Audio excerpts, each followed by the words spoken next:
नमस्कार, मैं हूं जितेंद्र दीक्षित। भारत के सियासी पटल पर बीते चंद सालों से डबल इंजन का जिक्र हो रहा है। ये उस संदर्भ में होता है जब किसी राज्य में और केंद्र में किसी एक पार्टी की सरकार होती है। लेकिन आज का हमारा विषय है महाकुंभ, आस्था और इकोनॉमी का डबल इंजन।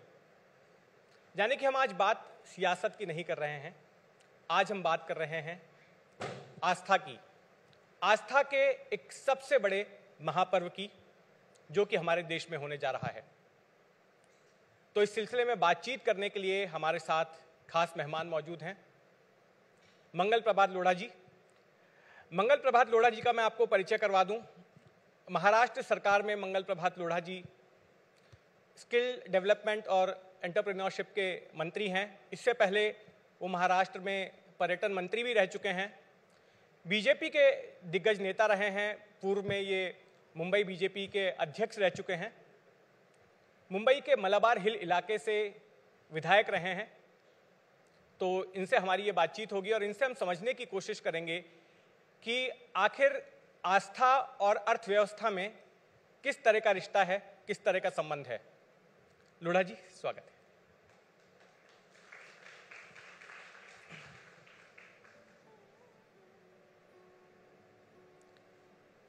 मैं रौनक कुकड़े को मंच पर आमंत्रित करना चाहूंगा लोढ़ा जी का स्वागत करने के लिए।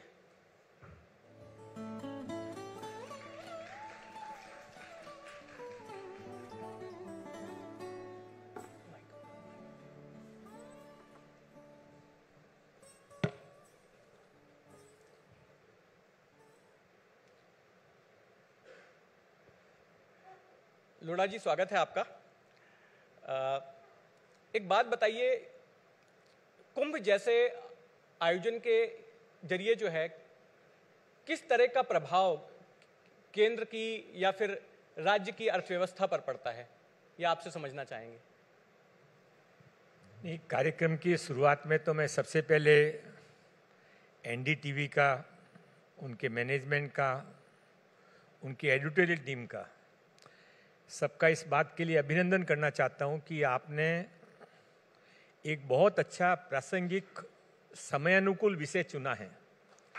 आज केवल भारत में ही नहीं, सारी दुनिया के अंदर जब महाकुंभ के बारे में उत्सुकता है, लोगों की जाने की इच्छा है और वहाँ की व्यवस्था के बारे में बहुत एप्रिशिएशन है, उस समय कुंभ के अंदर से 4 महाकुंभ के अंदर एक महाकुंभ हमारे नासिक के अंदर महाराष्ट्र में भी होता है।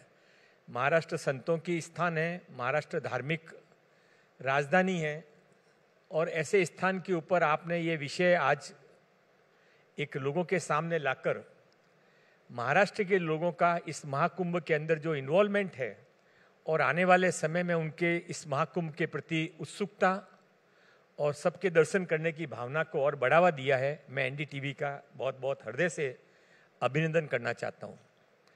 महाकुंभ और इकोनॉमी, इसका संबंध में आपके मन में जो आपने अपने दर्शकों के लिए जो सवाल किया, वास्तव में आस्था एक बहुत बड़ा धार्मिक और भावनिक विषय है। इकोनॉमी तो इसका बहुत छोटा सा बाई प्रोडक्ट है। जब महाकुंभ की तैयारी की जाती है तब उसमें इनकम के बारे में नहीं सोचा जाता है, उसमें लोगों की सुविधा, सुरक्षा और धार्मिक रीति रिवाजों का जतन कैसे होगा। भारत में हजारों साल से सबसे प्रमुख स्थान पर संतों को बिठाया जाता है।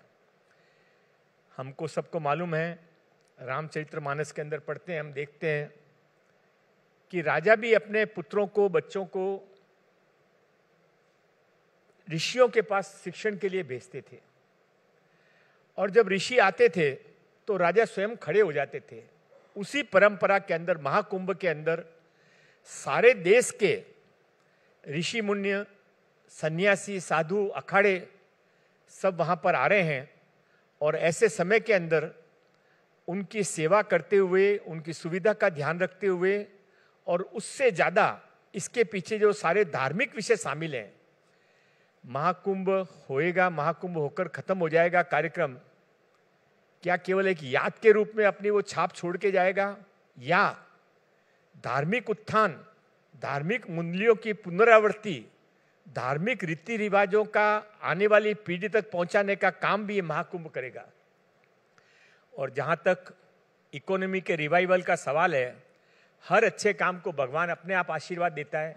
ये तो भगवान की सीधी सेवा का काम है, तो भगवान का आशीर्वाद अवश्य मिलेगा।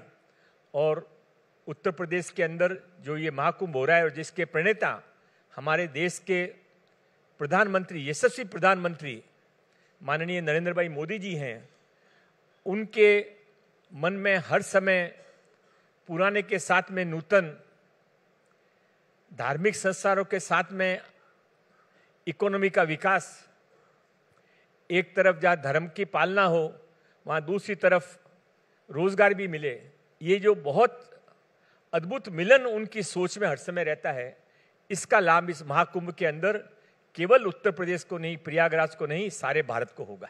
लोढ़ा जी, आपने कहा कि इस धार्मिक आयोजन के साथ साथ जो है रोजगार भी मिले, इस तरह का प्रयास रहता है।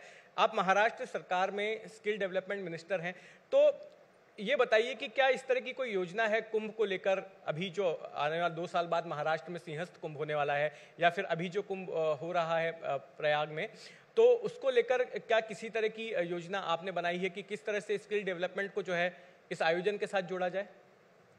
जितेंद्र जी, जब मेरे पास स्किल डिपार्टमेंट था उसी समय इस नासिक के महाकुंभ की तैयारी हमने शुरू की थी। मेरे मित्र कृपाशंकर जी यहाँ पर बैठे हैं, हमारी पार्टी के नेता हैं, और उत्तर प्रदेश के भी कद्दावर नेता, उत्तर प्रदेश की जनता के साथ में जुड़े हुए हैं। बहुत सारे लोग ऐसे बैठे हुए जो प्रयागराज से जुड़े हुए हैं, उत्तर प्रदेश की माटी से जिनका आज भी सुगंधों का मन का नाता है।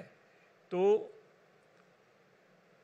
नासिक के महाकुंभ के लिए जब मेरे पास में थोड़े समय के लिए माननीय देवेंद्र फडणवीस जी ने ये विषय दिया था, तब हमने उसी समय 100 करोड़ का प्रावधान किया था, 3 कमेटियां बनाई थी, और उन्होंने उस समय से ही काम शुरू किया है।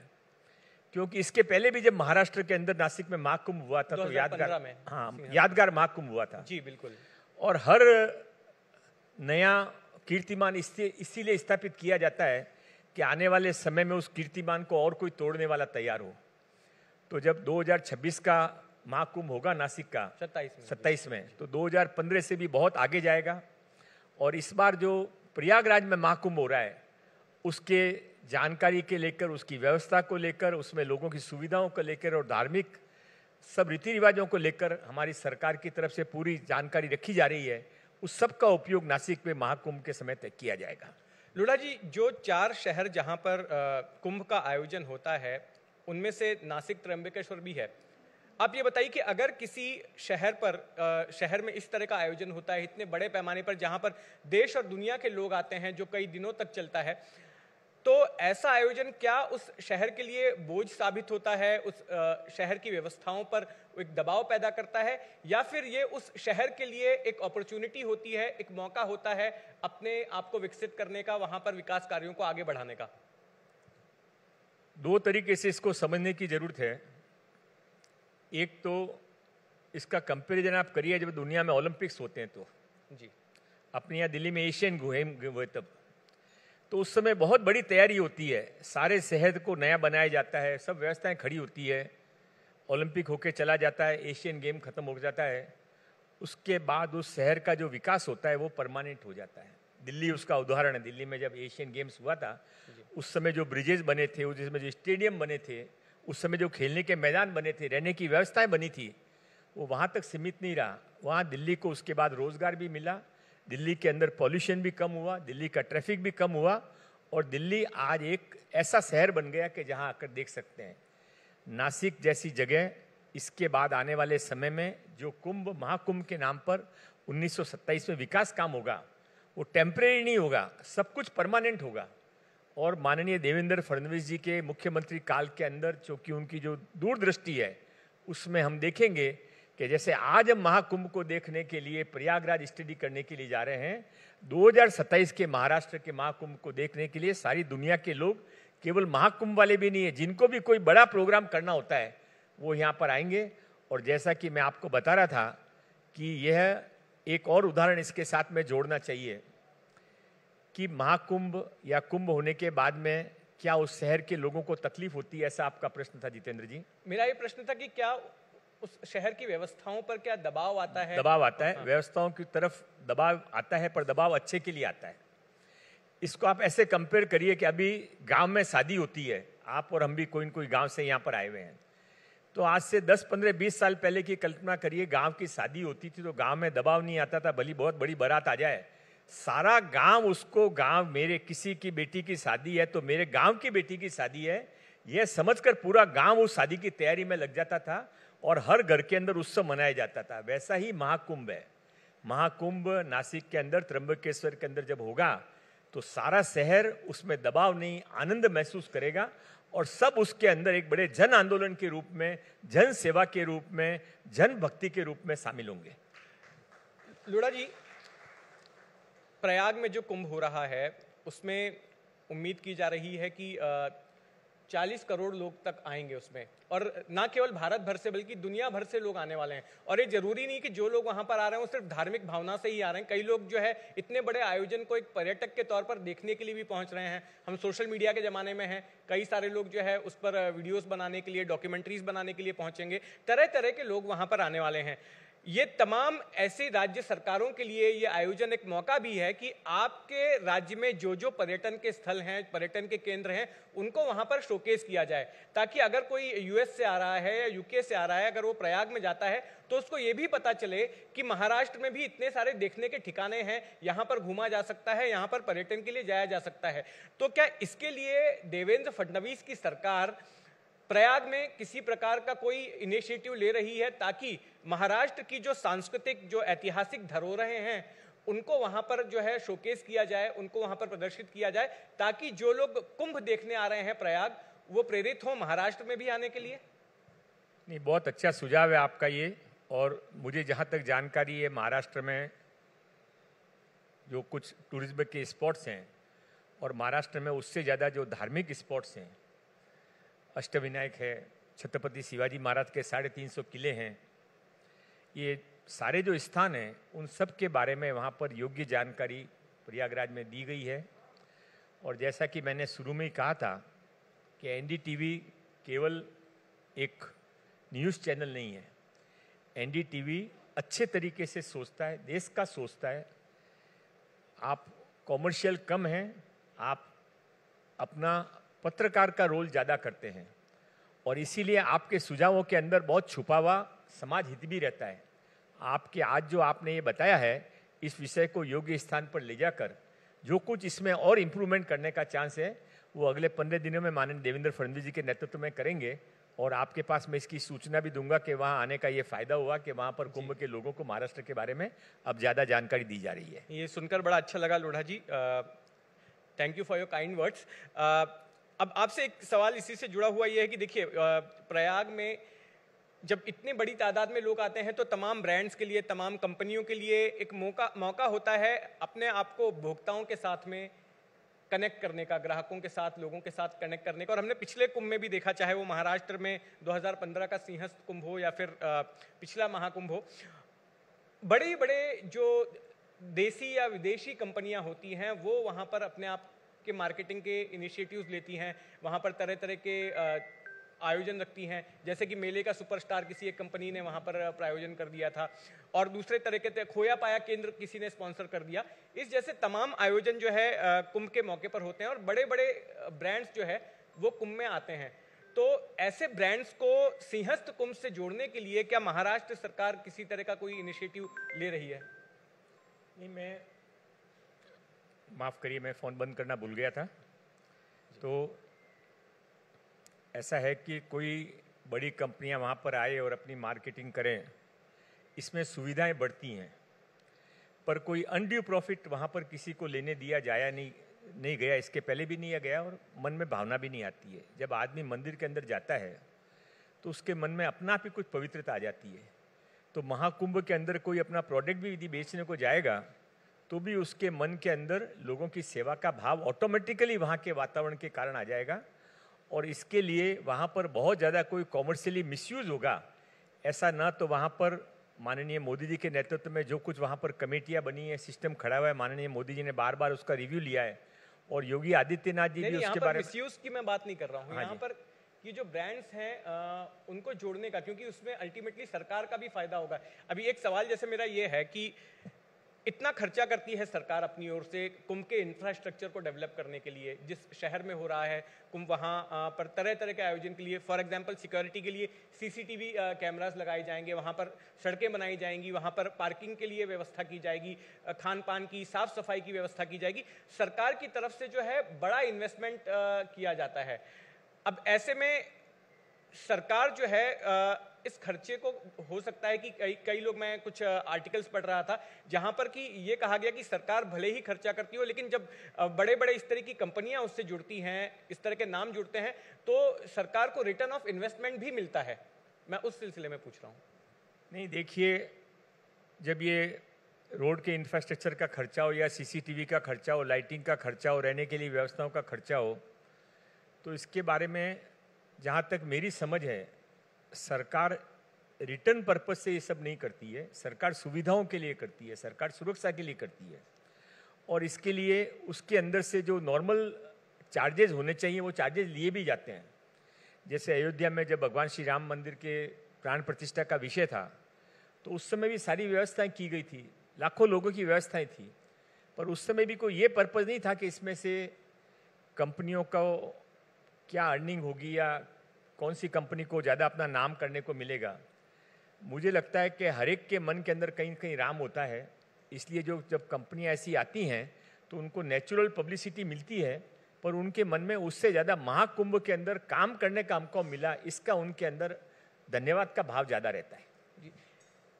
लोढ़ा जी, देखिए, एक सवाल ऐसा है कि ये आपके विभाग से जुड़ा हुआ नहीं है, लेकिन आप यहाँ पर देवेंद्र फडणवीस सरकार के प्रतिनिधि के तौर पर हैं, इसलिए मैं आपसे पूछ रहा हूँ, और आप पूर्व में पर्यटन मंत्री रह चुके हैं।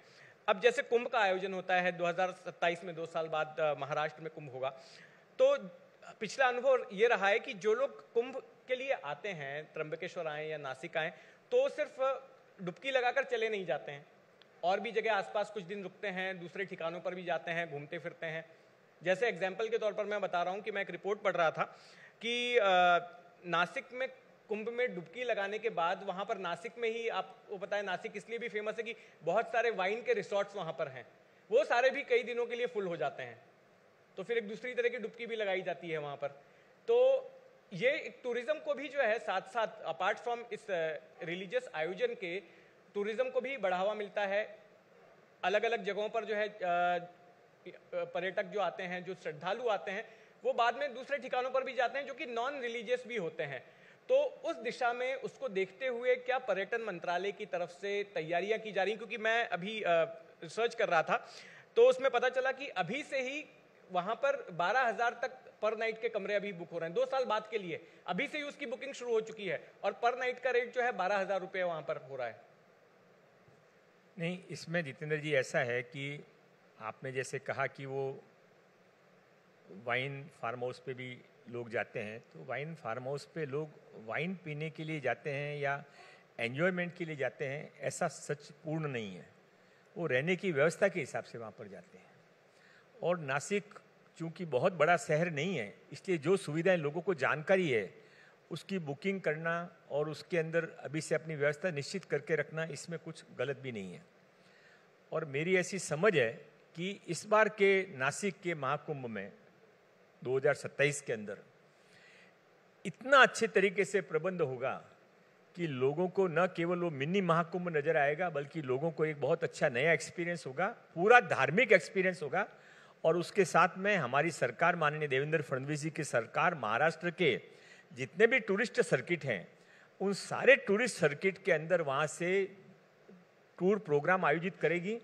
लोगों को वहाँ जाने के लिए पहले से बुकिंग मिलेगी, और उसके माध्यम से सारे महाराष्ट्र के अंदर टूरिस्ट स्पॉट्स जो हमारे हैं, जो हमारे सारे धार्मिक स्थान हैं, जो हमारे सारे पुराने किले हैं, जो हमारे जंगल हैं, उन सब के अंदर भी एक नया रिवाइवल हमारे टूरिज्म को आएगा। जी लोढ़ा जी, ये सवाल आपके विभाग से जुड़ा है कि कुंभ के आयोजन में स्किल डेवलपमेंट का किस तरह का मौका देखते हैं आप, उसको इससे किस तरह से जोड़ पाते हैं? ऐसा है, देखिए कि स्किल का तो कुंभ के अंदर वैसे तो भी स्किल डिपार्टमेंट के हमारे जो सब्जेक्ट हैं उसमें हमने यज्ञ हवन कराने का, मंत्रोच्चार करने का, ये भी एक स्किल है, इसको भी शामिल किया है। पर महाराष्ट्र का यदि सारी दुनिया के अंदर नाम होता है और नाम बढ़ता है जो है उससे, तो इसका नक्की फायदा महाराष्ट्र के अंदर इंडस्ट्रियलाइजेशन को और स्किल को मिलेगा। सच ये है कि अब कोई भी सरकार प्राइवेट इन्वेस्टमेंट के, प्राइवेट कंपनियों के इन्वॉल्वमेंट के बिना बहुत ज़्यादा तेज गति से विकास नहीं कर सकती है। और इसके लिए हमने, जैसे हमारे पास में ITIs हैं, तो ITI मैंने इस बार माननीय देवेंद्र फडणवीस जी से रिक्वेस्ट करके उन्होंने मुझे अनुमति भी दी है कि हम ITI में प्राइवेट कंपनियों को ये कह रहे हैं कि हमारे पास में 350 ITI, आप आके एक एक ITI को लीजिए और वहाँ पर आप आपके हिसाब से हमारे बच्चों को सिखाइए और उनको जॉब भी दीजिए। तो स्किल डेवलपमेंट, जब शहर का विकास होता है, जब स्टेट का विकास होता है, उसके बारे में लोगों को जानकारी मिलती है, तो वहाँ पर नए रोजगार के अवसर भी उपलब्ध होते हैं। स्किल डेवलपमेंट को पक्का फायदा मिलेगा। यदि उत्तर प्रदेश के अंदर रोजगार बढ़ा है, उत्तर प्रदेश के अंदर टूरिज्म बढ़ा है, उत्तर प्रदेश के अंदर लॉ एंड ऑर्डर बढ़ा है, सिचुएशन इंप्रूव हुई है, तो उस सब के पीछे एक कारण ये भी है कि महाकुंभ जैसे कई बड़े बड़े आयोजन वहाँ पर होते हैं और सक्सेसफुल तरीके से होते हैं। तो नासिक के कुंभ का महाराष्ट्र सरकार को स्किल के अंदर भी बहुत फायदा मिलेगा। जी बिल्कुल। हम शो के आखिर में पहुंचे हैं लोढ़ा जी। एक सवाल है कि बस 2 ही साल बचे हैं सिंहस्थ कुंभ के लिए, तो किस तरह की तैयारियां जो है महाराष्ट्र सरकार की ओर से की जा रही हैं कि वहां पर ज़्यादा से ज़्यादा श्रद्धालु आए उस जगह पर, उसको, उस इवेंट को शोकेस करने के लिए वहाँ पर जो लोग जनसागर पहुँचेगा, उनकी सुविधाओं को देखते हुए, उनकी सुरक्षा को देखते हुए, क्या अभी से ही उसके लिए सरगर्मी शुरू हो चुकी है और किस तरह के प्रोजेक्ट्स जो है सरकार शुरू कर रही है?